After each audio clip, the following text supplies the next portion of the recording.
গতকাল সন্ধ্যায় মুর্শিদাবাদের খড়গ্রাম থানার পুলিশ গোপন সূত্রে খবরের ভিত্তিতে নগর বাজার এলাকায় অভিযান চালিয়ে একটি দোকান থেকে বিপুল পরিমাণ নিষিদ্ধ শব্দবাজি উদ্ধার করে। উদ্ধারকৃত বাজির আনুমানিক বাজার মূল্য প্রায় 2 লক্ষ টাকা।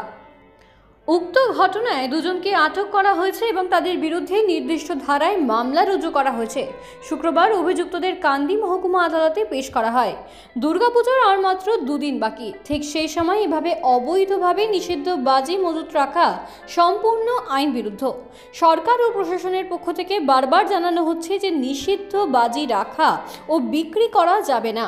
শুধুমাত্র পরিবেশ বান্ধব গ্রিন বাজি সরকার প্রদত্ত বৈধ লাইসেন্সের মাধ্যমে বিক্রি করা যাবে।